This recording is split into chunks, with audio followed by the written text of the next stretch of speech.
pod bay doors, please, Hal.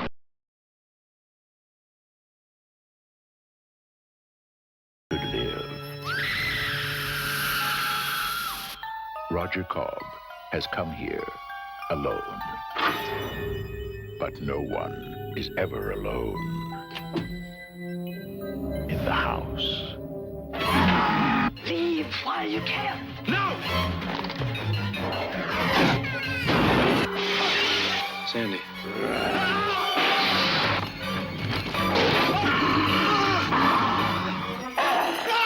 Horror has found a new home.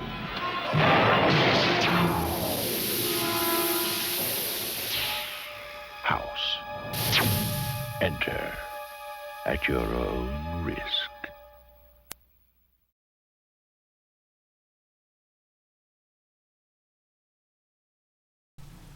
The pod bay doors are open. Welcome once again. I'm your host, Jerry Dean Roberts of ArmchairCinema.com and also ArmchairOscars.com. Seated here with the ghoul next door, the creature, the critic, dare I say legend, from TalkMovieWithMe.com, the one and only Mr. Doug Heller. How the heck are you today, sir? Hey, it's great to have a new neighbor. Woman lived here before, was nuts. Biggest bitch under the sun. Just a senile old hag, really. She had to be my aunt. Wouldn't be surprised if someone just got fed up and offed her. Know what I mean? She was my aunt. Heart of gold, though. Just a saint, really. Just such a beautiful woman for her age.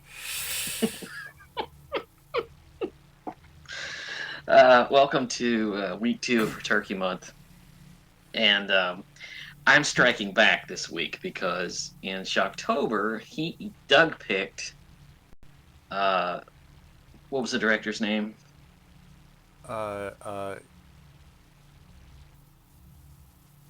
He picked the Japanese movie called House. Sorry, I can't think of it right off the top of my head. He picked the Japanese movie called House. Which is the most bonkers movie. And it's actually crazier than the movie we're going to talk about. It actually makes the movie we're going to talk about seem sane. Yeah. We're talking about a movie very much of its time. This is House, directed by Steve Miner from 1985.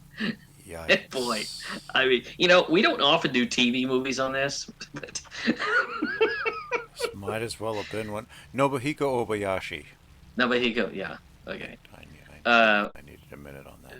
This movie was not a TV movie, but it might as well have been. Yeah. I mean, and I guess it's technically rated R. It is. But you know what? It feels like 1985 PG with just with some swearing. And now it would be PG-13. Yeah, maybe. This is the movie that HBO was made to run into the ground. Okay. Yeah, at like 2-3 o'clock in the morning. It's inoffensive. It's short. It's 90 minutes. It's a quick 90 minutes. And it has absolutely no idea what it wants to be. And no nutritional value whatsoever. Nope. None. No. It's about something. It's about 30 things. Well, I'll say this. The movie we're going to talk about next week is Gods of Egypt. This has more of a plot than that does. I mean... Oh, no. Gods of Egypt is nothing but plot, but the problem is they get tired of one and then they just throw a new one at it. And then by the end of it, they're like, well, I guess we have to resolve one or two of these, so they just kind of neatly wrap everything up and move on. Okay. This movie was produced by Sean Cunningham, the creator of... Not Steven Spielberg, shockingly enough. Right. It's not a Steven Spielberg Presents.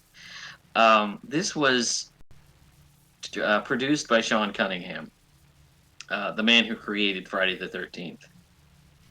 It was directed by Steve Miner, who directed 2 of the installments of Friday the 13th. The music is by Henry Manfredini, who created the music for Friday the 13th. Oh my.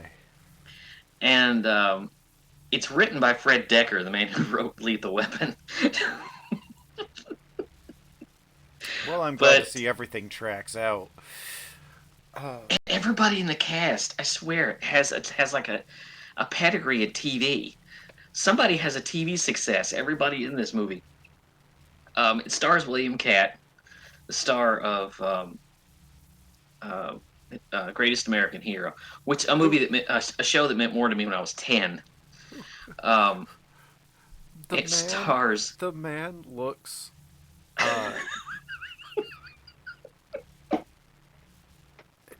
Now I'm gonna say a series of things here. Now, first of all, he looks like, he looks like the dollar store version of Robert Redford. He does. He does.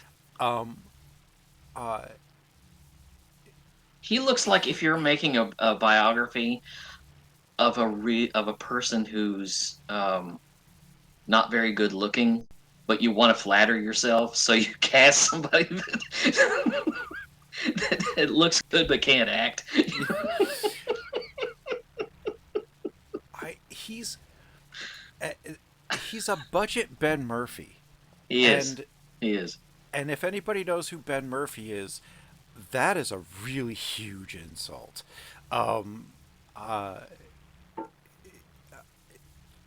He's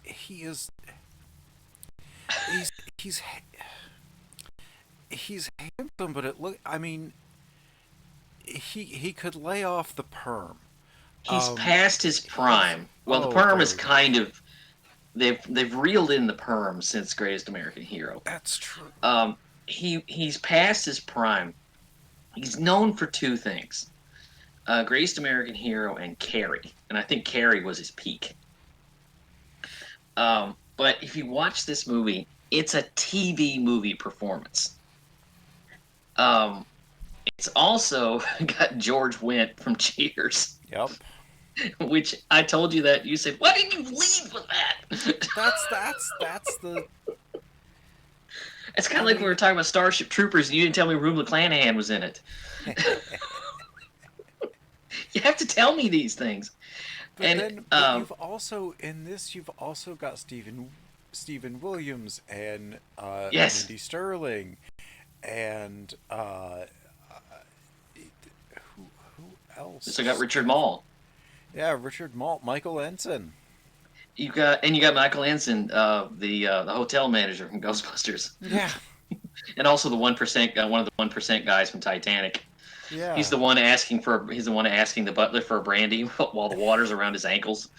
And Kay Lentz. Yeah. Soap star. Yeah. The funny thing is, George Wendt and Richard Moll probably didn't even need this, because this was at the height. These two shows were on NBC. 1985. Hey, this was Cheers and Night Court could not have been could not have been more popular, and they were on the same night back to back. Yeah. Yeah. On the same channel. I mean, they were. This was one of those that it might have. It was like one of those attempts at trying to do something else. Trying to get into movies. Yeah. In their during their hiatus, you know. Yeah. And it didn't work. It worked about as well as getting John Lovitz into the movies with Mom and Dad Save the World. Yeah. This was written as the intention was that somebody had seen the Twilight Zone movie and wanted to write like a Twilight Zone episode. And it never came through. So movie. It does have that texture, doesn't it? It's like it kind of has that temper. But it's such a TV movie. It ends with a TV movie shot. And the only thing that's not there at the end is Stephen J. Cannell. That's the only thing that the thing doesn't have is a credit. The or Belisarius. I mean, it ends. It's like they had no idea how to end it. They're like, I don't know. Let's have him find his kid in the netherworld, then come And back smile for the about kid. it. And then And everything's smile. Yeah. okay. Freeze frame. And I guess he gets his wife back too. I don't know. Well, I'll give him this. The movie offers what it promises. It has a house. It does. It has everything it promises. I love the opening of this when Actually, it does have everything it promised. It has a disembodied hand and there's a house. Mm-hmm. Yeah, yeah. I love the opening when the kid shows up. I think he calls himself Grocery Boy. Yeah. He walks in the house. Grocery Boy. That's a good name. Is that French? He walks in, and it's one of those things where one of those annoying things where it's like, okay, just leave the groceries on the table and leave. No, he has to go looking for the person that he's delivering to. Well, probably she has to pay him. Well, I'm thinking to myself as he's walking around, I'm thinking, okay, this is a scenario that happens only in horror movies and porn. Yeah. And given who he was looking for, I'm really glad it was the former. I'm really glad it was a horror movie. Well, he walks into this. I'm sure Susan French was lovely in her day, but yeah, but this was not her day. This was not her day. But he walks upstairs. He does that agonizing thing. I hate this when they walk up and they keep calling somebody's name, and it takes forever. And then he finds her, and she's hanging from the ceiling. You know what? This was that was the stupidest thing in the movie. And I'm going to explain to you why. If you watch the way he walks into the room... Mm-hmm. He should have seen that already. There is no way he could not have seen her. Because she had apparently just hung herself because she's swinging. Yeah, but the way that he opens the door... Mm-hmm. He opens it and kind of stays with it, and his eye line stays with the door. Mm-hmm. So he only looks a fraction of the way in until he turns and sees her. People don't open doors like that. No! And people also have peripheral vision, and the point is, he would not have. It wouldn't have taken him until he opened the door all the way to see her. Yeah. The way that it obviously then did. It's like if she was still off screen, he would have never seen her. Like, if the house was that quiet, he would have walked up to the door. He would have heard something. Yeah. And he probably, out of his peripheral vision, would have seen the body swinging. Yeah, because the door was closed. That would have been the first thing he would have looked at. Why he screamed and ran out, I don't know. It's not usually your reaction when somebody hangs themselves. You know what? You could actually ask that question to the behaviors of the responses to 90% of the responses in this movie are. People would not act like that. Why did they do that? Humans do not act in such a fashion. It's it's like they were it's like they were aliens trying to pretend they were humans. Mm-hmm. Yes, I am doing perfectly normal human things by running away from. Look at me doing human normal things. Yeah, it's like an alien culture trying to write human movement, but they don't quite have it. Yeah. They don't quite get it. Kind of like when we're talking about The Room, it's like somebody just taking a guesstimation of what human movement is like. Well, which Tommy Wiseau was way off on all of that. These guys were closer. I'll never forget Hip Dick. Oh God!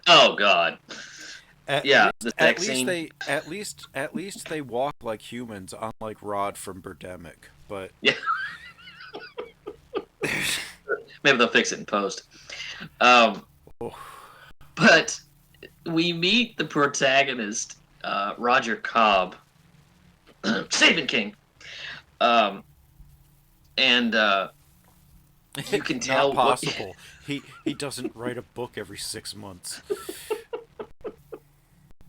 Well, No he's just one has writing a ever book. said to Stephen King, "We need your next book now. You're No, gonna he's just forfeit writing a book the." nobody. No, he's just writing a book nobody gives a shit about. Exactly. He goes to the funeral and the family's fighting over it, over the house, and kind of. I guess they kind of have mixed feelings about. I think her name was Elizabeth, Aunt Elizabeth, because she was kind of a loony old bird, and we find out that Roger was. She raised Roger, and he grew up in this house, and they're trying to figure out what to do with it. Meanwhile, he's apparently a very, very popular author, and he's also going through a crisis because his son disappeared, and as a result, his marriage fell apart. His wife is kind of like Meryl Streep in Manhattan. She's Yeah. gone off and become really successful, Mm-hmm. but her work is very bitter about him. Mm-hmm. But there's a scene where he goes home, and let me tell you something. There's nothing worse than watching William Katt have a boring evening at home.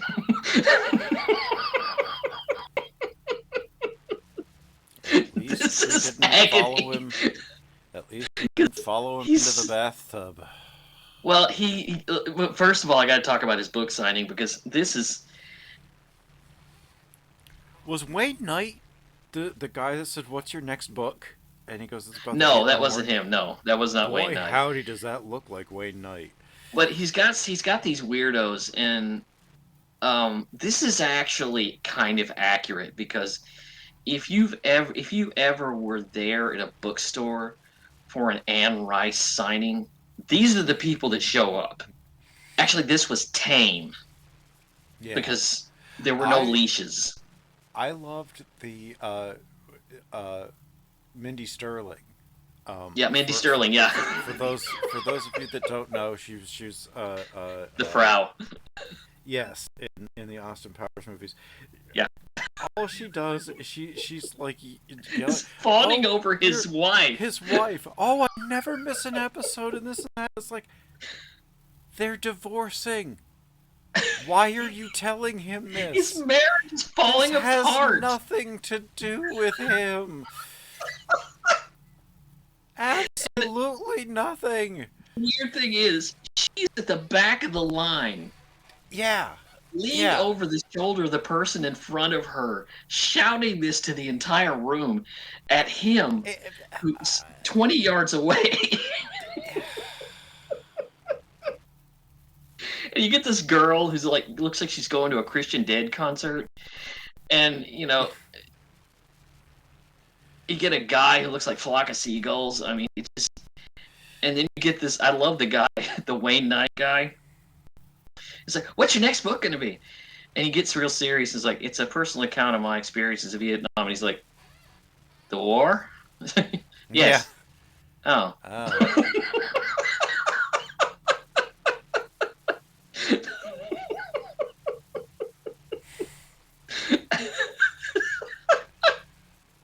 That's like asking Denny Villeneuve. It's like, okay, what's your next movie going to be? It's a movie about a slum kid growing up during the Depression. Oh.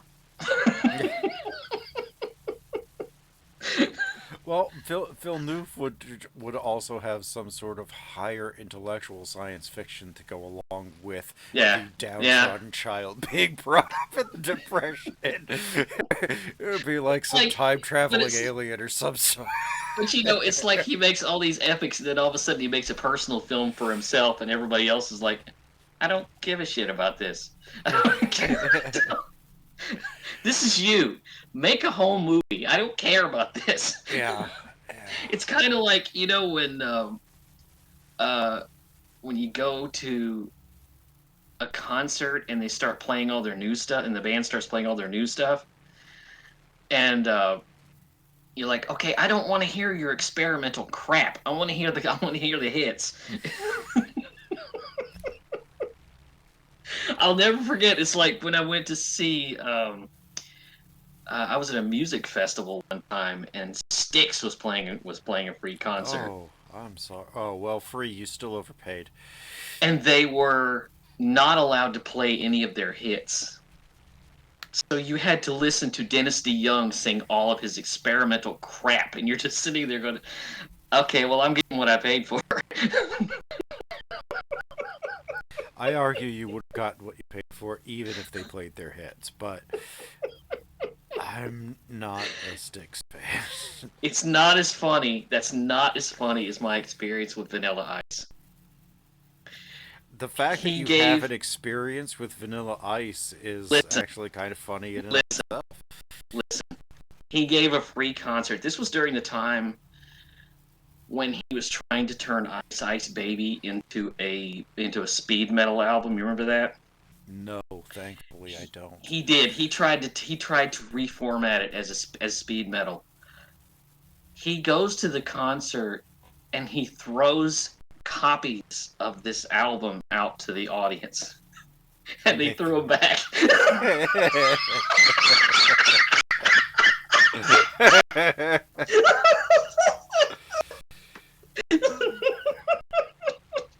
Well, now I wish we were doing.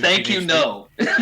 Now I wish we were doing Teenage Mutant Ninja Turtles too, so that Vanilla Ice story would actually have a fitting place. But I know.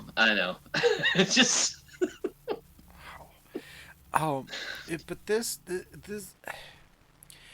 this wants to be so many things. It wants to be so many things. The funny thing is that after that book signing, again, we get the agony of William Katt having a boring evening at home because he's sitting down. By the way, this computer.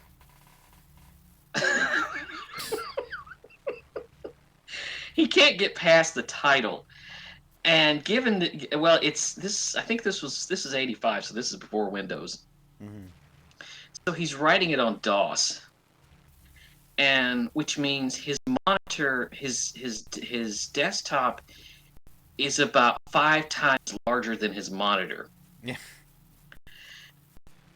And he sits down and he starts to write his memoirs. Which I think this is bullshit because if you've experienced Vietnam, you shouldn't have writer's block because he keeps having memories of it. Well, I don't think he's having writer's block. I think he's having a very difficult time processing what he's remembering and writing it down. More than, gee, I don't know what to write about. It's more... Or I don't know where to start. I don't know if I can write about this. This is a lot for me. I don't know. I don't know. I got writer's block because he's stuck on the title. But she calls him because she's at an award show and she's just lost. And she calls him to see how he is. He turns on the stereo to make it sound like he's having a great time with the guys, and they're over for a poker night. Now, why you would have blasting music during a poker game, I don't know, but why he's very bad at faking it. It's like, oh, come on, guys. Yeah, why any of this was going on didn't make any sense whatsoever. You know what? Call me when we get to the haunted house, okay? Do you know what here's what threw me off, okay? Yeah. So he does all that, right? He's in his regular house at that point. Right. In his apartment. Right. We haven't seen him at the house yet, right? Mm-mm. He says to her, "I went to the house." Yeah. And she goes, "Why do you do that to yourself?" And then the next scene, like he's packing and then he shows up at the house and the real estate agent has never met him before. Right. Right. So he's never and he hasn't gotten any of this. When was he there the first time? Yeah. When did any of this happen? I We can didn't only see it. assume I can only assume that he might have rushed over there when the police came because they would have called a relative. Yeah, but I don't think he was nearby. But I never got the impression that he had been there. Yeah. And this is not. He's Now, looking the around only this thing, house. the real estate agent says, I didn't expect to see you again so soon. I only just got the for sale sign up today, Yeah. but I don't think they had been to the house together. Yeah, and it takes a little while for them to put the house up because, first of all, there has to be an investigation. So, is this sometime later? Because there was a Doesn't have to be death in that this big house. of an yeah, but it was a clear suicide. Not necessarily, because you do have to investigate it. You do have to have a little time. This feels like the next day. Oh no, this is probably a few weeks at best. This has got to be at least a few weeks. Yeah, oh, yeah, yeah. But there was a death in this house. Now, he says that she raised him. I don't know if he was raised in this house. He says I grew up here. Okay, because he's looking around this house like he's never been there. Oh no, he's looking around it like, to me, he's looking around it like, gee, nothing's changed. I got either I've never been here or I haven't been here since I was a teenager. Something. Right. But really, But it was like a year or two ago prior. this is The kid went missing a year prior, right? yeah. And Yeah. they were He living died in in the that pool house out at back. the time. Yeah. Well, he disappeared in the pool out back. And they were living in this house at the time. Right. So Okay. clearly, Okay. I didn't catch that. yeah, that's where he disappeared at the house. They were living there. Okay. Because he was out back splashing around in the pool. He jumped in to get him, and he wasn't there. Right. He was gone all of a sudden, and they checked it. He wasn't in the neighborhood. That's when the police were there. That's what. And the aunt was quick to tell him it was the house that did it, Mm-hmm. and she was happy about it. No, It was she's the house not. that did it. No, she just knows that that's what it was. She's not happy Yeah. that it happened, because she kind of visits him later, and she's like, the house tricked me. It got me. Leave while you can. It'll get you too. Um, Did this house look spooky to you? it really looked like a really nice house It did. It in did. like the Northeast.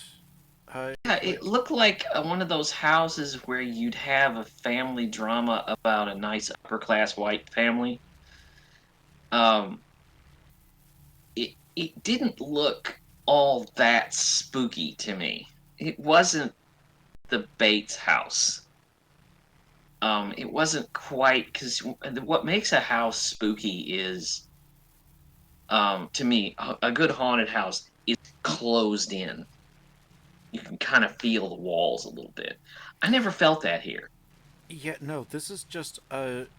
It's a lot of nice open house. space. Yeah, it's a nice house. It's Yeah.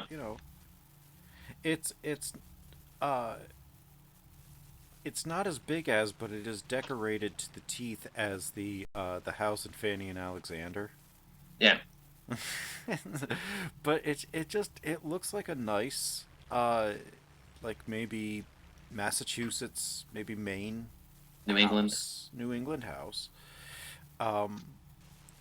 Maybe it's the fact that it's not really heavily furnished. Because he's moving in. Maybe it's the fact that it's not all that, it's not like over decorated. So it doesn't have that swallowing, confining quality. Because the scene where he's upstairs and he's trying to catch that thing in the closet, that's an open room. Yeah, yeah. That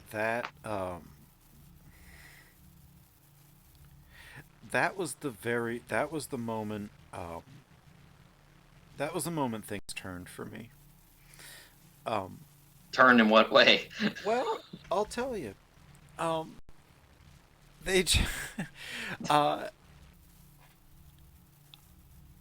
I was kind of with it. It wasn't really a comedy, but it wasn't really not a comedy up until then, and then it was kind of scary, sorta trying to be.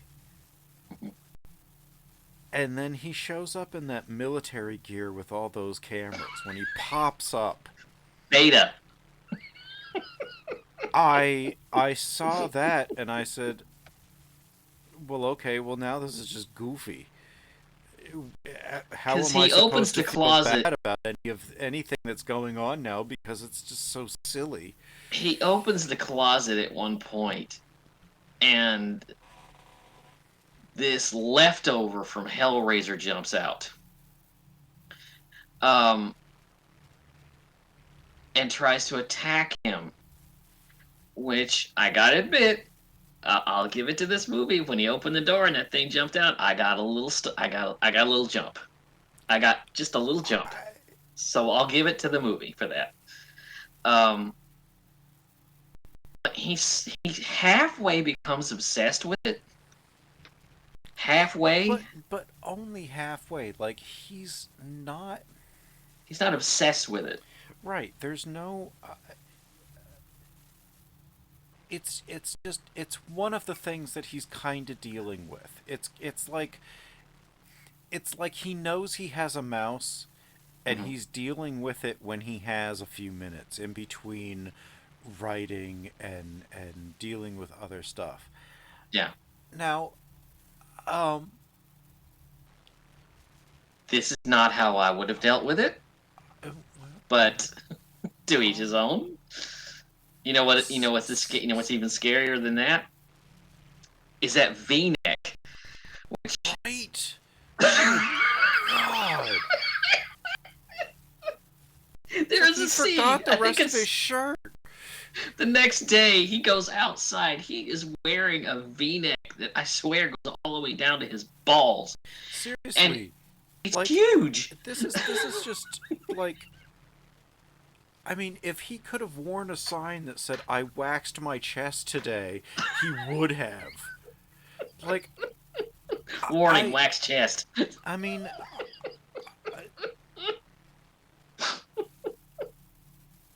what I think was this is. that? I mean, it felt like he brought it with him from the 70s. Oh my god. So, No, no, no, no. uh, He set his shirt on fire somewhere, and he needed something very, very quickly. So he ducked into a last chance thrift store, and this is the first thing he grabbed. you know what the worst part is? It's probably designer. It's probably designer. I don't know who would design this hideous thing, but it is I awful. It's like this brownish green. Yeah. Um, But it was the very best of the 70s in 1985. oh my Um, god. uh, He so goes out. He goes outside. There's a dog digging around in his garbage. He scares the shit out of this dog, by the way. why is that? I mean, it's like every 5 minutes, it's like Roger Cobb looks like he's gonna look at William Katt looks like he's gonna look at the camera and go, "Well, that's another thing I've got to think about." This is another thing I got to deal with. Yeah, it's like that was gonna be some sort of a damn catchphrase or something. Like I don't like He comes everything, out. and then an attractive woman runs by. Yeah, which this woman comes to nothing. What the fuck was that all about? that woman comes to nothing. Because she comes by. She just rolls up and dumps her kid on him. Oh my What's God. happening with this? Why like is any of this happening? She flirts with him. She lives across the street, She's and like, she I comes know up, when a man wants to work and when a man wants to play. and she's got an accent. And she comes up and she's flirting with him, and she's basically telling him, "I'll be by sometime tonight." Basically, that was the language. Yeah. And she comes by, and he's got the look on his face because he's 152% sure he's about to get laid. Mm-hmm. Mm-hmm. Then she presents her son and proceeds to leave her son with a total stranger. With no warning, for no reason, with no explanation. I think this was a joke, but this has nothing to do with anything. Nothing. And for some stupid reason, the like it involves him with the hand, and they're gonna take him in the bathroom, but like they got him. He got him. Like none of it furthers the story in any way, shape, or form. Let's back up a second. Because there's a scene where he goes outside and there's a dog digging through his garbage. And first of all, he scares the shit out of that dog. I think it was more the sweater than anything else. But this is where he meets George Wendt. The glare coming off the chest. Like the chest wax. Yeah. He meets George Wendt, who, I don't know if you got this, but I got a serious man crush vibe. Because he's got a little puppy dog eyes. I mean, it's kind of adorable. It's kind of that crossed with George Wendt trying to do something in this movie. With just utter pathetic desperation for some kind of human contact. Right. Like, and then that's before he figures out who he is.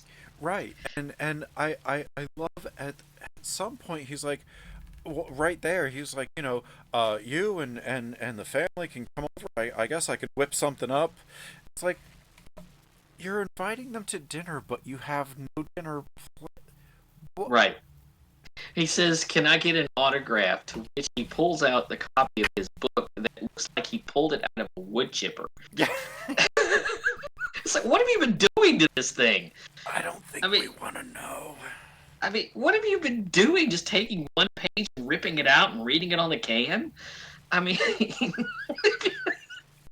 I was like, maybe that's not his first copy. Maybe he uses that instead of toilet paper. Or instead of poop bags. Oh, wow.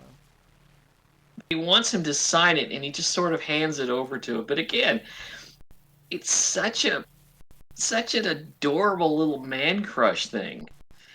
And it's furthered by the fact that later on, when he's trying to catch the thing in the closet, George Wendt shows up in the middle of the night at midnight with Chinese food and beer.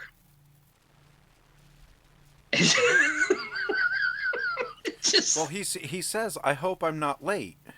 He was called. Yeah, it's midnight. He called him because he's saying that a movie's going to start that he wants to watch with him, and that was back when you had to be there when it started, otherwise you missed the beginning. So he comes over with food and the beers, and then is that when he jumps out of the No, that's what he's doing is he's got upstairs all this video equipment, and he ties a string to the door. Oh, this is you're merging the two times. So he ties the string to the door when he's by himself. Yeah. When he first reveals goofy ass in the army fatigues, and he Because he pulls it, runs down. Yeah, and he yeah. Sorry. runs out, and he's like, yeah, and he goes, I'm riding, I'm enjoying the solitude, and then he goes He back does up. like a victory slide. Yeah, and then later he calls, uh, uh, what's his name, Harold, Yeah. because Okay.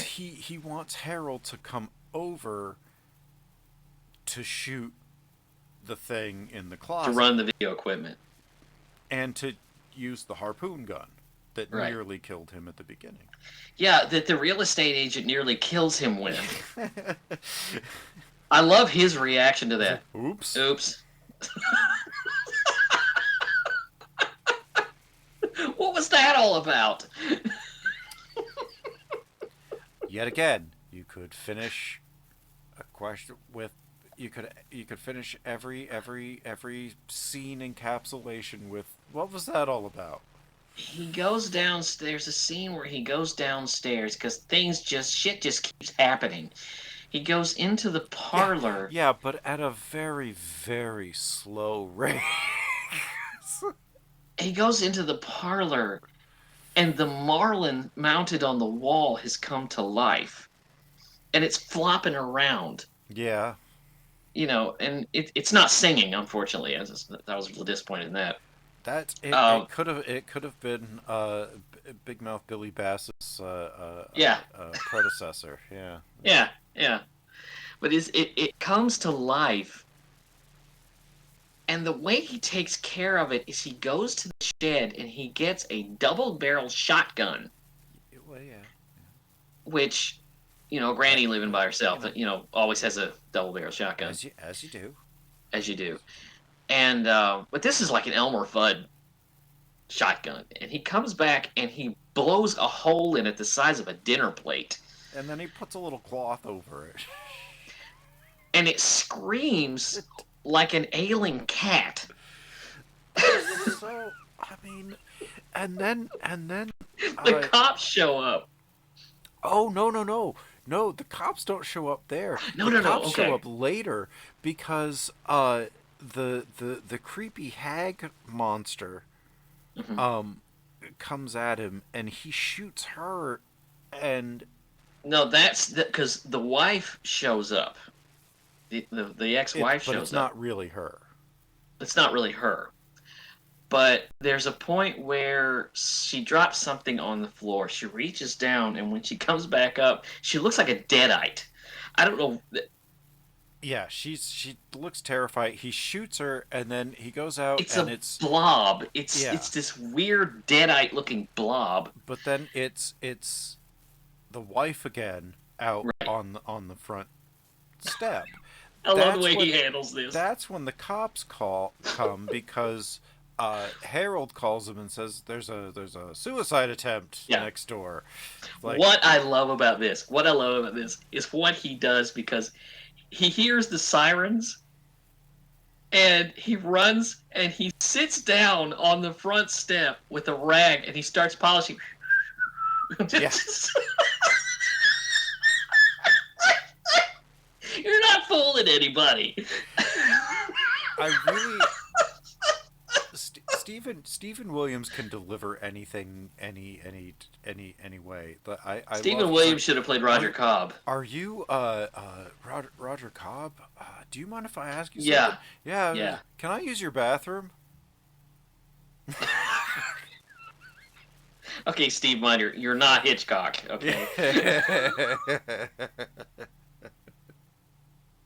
But he seems so unpanicked by the fact that he has just apparently killed his ex-wife. No, I mean he's He's calmer than he should be. because he's not really sure if that's her or not. Right. He's not right. really. He knows that the house is doing something. And he's not really worried about the cops because Well, he's rich except and for- he's white, and Well, so that's true. you can fire as many shotguns as you want. So Yeah, they don't even He- fine him. no, they don't find him at all. They're just very gracious I think didn't he gives them an autograph, and they're very gracious, and they leave. Yeah. What's a gun if you don't load it? I mean, Right. He's there doing that, and he's like, "Oh, it's not loaded." And then later in the thing, it's like, yeah. "Oh yeah, I must have dropped that one." And it's like, you just said it wasn't loaded. He goes, "Well, what's the point Why have if a you gun if don't it's load not it loaded? if you don't load it every now and again?" It's like, "Well, don't clean a loaded gun." It's like, "Oh well, yeah, obviously." But What? I can't get over. I cannot get over him. Hears the sirens, and really quickly, like a cartoon, he runs and he sits on the front porch with that rag. This whole thing is a cartoon.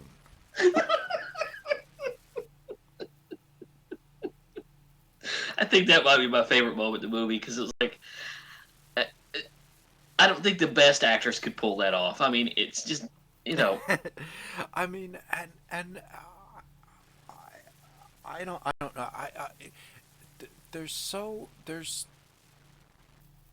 There's so little happening. There's a mhm. lot happening with so little. There's just Yeah. if eventually, yeah, he runs back and he gets the kid, and Uh-huh. he comes back, but then demon Richard Moll comes after him because he was Oh, well, he keeps having flashbacks to Vietnam, and um, his because his squad got was under fire. They're like sitting around, and the commander's giving orders, and a grenade is thrown into their. in the single most movie looking Vietnam set This is you the could. most. This is the most phony Vietnam set I've ever seen that didn't have Chuck Norris in it. Yeah, I mean, really, yeah, it's plastic. I mean, the yeah. palms are plastic. Yes, very much. Yes. And Richard Moll's basically playing Animal Mother. Yeah. I'm just gonna say this. I think Richard Moll actually gives the best performance in the movie because he's actually trying. You know, uh, But what is he trying for? he's trying to be the Animal Mother type character, Because the grunt, the born to kill. he still seems like he's over the top purposefully doing this ridiculous caricature. Well, don't forget Uh, it's a flashback, so this may have been the way he remembered it. it's also maybe the way he was writing it. Or maybe the way he's writing it, yeah, because he's going to write the characters a little bit bigger than they were in life to make them more interesting. But I think Richard Moll probably gives the best performance in this movie. Um, it is a little jarring because he's playing basically the villain. But if you know him as Bull,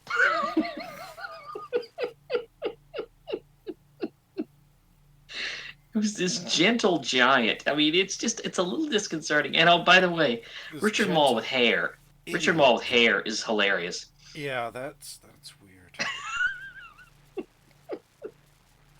Um, but something happens. They're sent off on a mission, and I think he's wounded, He's shot about 30 times and still somehow manages to be alive and taken and he wants Roger to kill him. It's like, okay, just wait. You know, right. And he's like, "Oh, they tortured me." It's like, you know what? I bet they didn't, well, because he got hit by at least six. But I mean, oh, he was Sonny Corleone. I mean, he yeah, was just. yeah. I mean, they were machine guns. He was the only person there. He got hit like so many times. I mean, It's he's hanging on by a thread, and Roger won't kill him. But surprisingly, amazingly, he survives for a couple of weeks in a Vietnam internment camp. He survives 30 bullet wounds. yeah, sure he does. Yeah, Okay. yeah. Okay, okay, okay. But at one point, um, he vows vengeance on him, and he gets it because at the end of this movie, there is there is a scene in which he is chasing him around this house that goes on forever. ever. Yes. And it's coupled with what I think is probably the best scene in the movie, and that is the one, and I love this because this is so Sam Raimi. It's the scene where he busts the mirror in the bathroom, and it goes into this black void, and he puts a That rope was down. so weird. I love this scene. He climbs down the rope, and he is accosted by a bat skull that looks like it's from Doom. He's got a shotgun strapped on his back, and somehow the bat skull grabs it, whirls it around like a gun, like a sharpshooter of the Old West, and shoots the rope. That scene was kind of beautiful. There's so much odd about the creature design. Was that that look? Is that computer? No, Effects? that was those were people in rubber suits. No, that bat skull. It looked Oh, I don't computerized. remember. Maybe. But no, the blob, the ex-wife blob. He cuts it into a million pieces. The kids that drag the little boy up the chimney that Yeah. Krampus looked at and said, we could make that scary. We can make that work. And then somehow we start throwing golden oldies into this. Because when he's trying to get rid of the blob, we get the Linda Ronstadt song, You're No Good. Yeah. Which is immediately followed. Boy, do they try to needle drop, and They needle drop twice. Because immediately follow that is This Is Dedicated to the One I Love. Yeah. Which has nothing to do with anything. They needle drop twice. But they don't do it anywhere else in the movie. It's just like, we paid for these two songs. Yeah.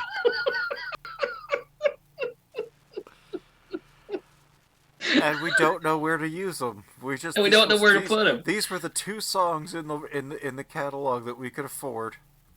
It's like that Christian movie we were talking. You remember a couple of years ago we were talking about that Christian movie where, for no reason, all of a sudden, "Carry On My Wayward Son" just started.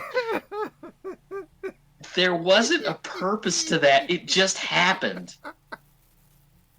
It's like a guy walks through a doorway and he's just doing something, and "Carry On My Wayward Son" just starts. And that's what this is. The Linda Ronstadt song just starts. Yeah. And then Dedicated to the One I Love. And the worst, the thing is, the You're No Good, it doesn't just play over one scene. No, it doesn't. It carries over to Twice. like the next scene at least. Like, what? This is a random series of just stuff. It has no idea. It will follow something just like a horrific concept, like I don't know, a child being stolen by a demon, and or it'll have with something so stupidly attempting at humor, like you get like him running around the house. Yeah, you get whiplash from the tone changes. Like, it's just, and you get these weird little things that he keeps having flashback. He keeps having his son keeps turning up. There's a scene where he's watching TV and he sees the window behind it, and he sees his son, and he picks up the remote and just turns his son off. What? that one he might know that the house is messing with him. Here's an idea. Leave. Just don't be there. There you go. I guess. But then if somebody else buys it, then they've got to deal with whatever the hell's going on in there. Because this is apparently a thing that happens to anybody who owns this house, because it happened to the aunt. I think You it's a know, familial house. Like I think it's been in the house for a long time. I think yeah, it has something to do. This is a really really really poor attempt at poltergeist. Like this is so yeah, this yeah. is Poltergeist mixed with Evil Dead. eh, right. The only poltergeist knockoff that is as bad as Poltergeist 2. Yeah, yeah. Um this really wants to be the R-rated Poltergeist, Yeah. and it just doesn't work on any level whatsoever. I sensed a couple of guys sitting around a table writing this with a couple of pints of whiskey. With some whiskey going on. I Th- sensed that. is is that all? You know what I'm saying. Just we've got the liquor cabinet. Well, this was 1985. I'm fairly certain this It's was some coke. coke. This was cocaine all the way. If Yeah. the if the if the Star Wars holiday special was weed, this was coke. Well, Um, he gets the son back at the end of this movie, and when oh he yeah, gets they the tie son back, everything up in a really nice, neat little bow. and it has a freeze frame, a TV style freeze frame at the end, and then it goes to credits. Like I said, it should have said Stephen J. Cannell or Belisarius or something, but What it should have said is coming up next. it ends so abruptly. It ends so abruptly that I was actually convinced that House 2 would pick up this story. I was actually convinced that that movie was going to pick it because it ends, like I say, it ends so abruptly. And when I watched House 2, it has nothing to do with this movie. Wait, there's a Not house a thing. too? There's a House 2, 3, and 4. Jesus. This is an anthology. Oh, But I boy. was so convinced. I remember watching. I sat down to watch House 2 because I was like, okay, that movie. I was shocked. And what's even more shocking is that that movie's actually better than this one. Oof.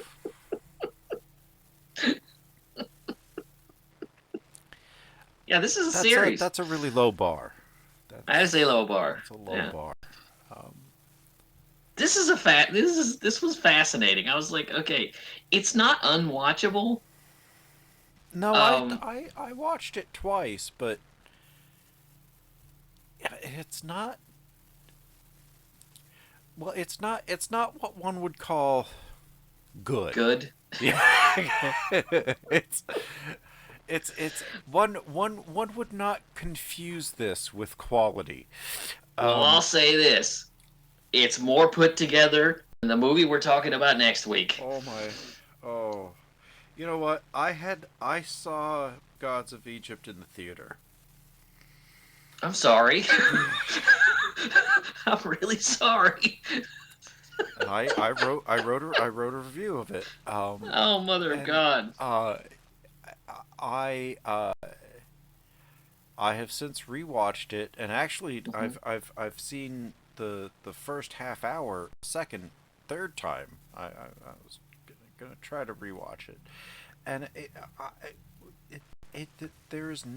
it makes no sense.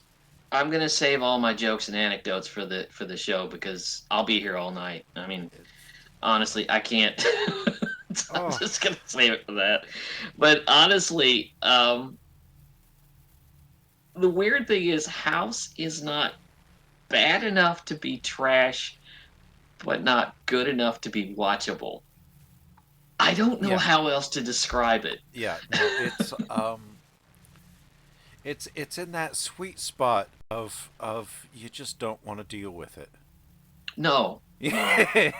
It's just You're watching it and you're like, I'm not really 100% sure what I saw. and you don't really want to go back and find out. Right. I really, really seriously wanted a riff tracks of this. I would love Yeah, a riff tracks of there's this. not one. I There's not one. I looked. Yeah. I looked. Boy, did I look. This was a specialty. This was remembered mostly by 80s video store creepers.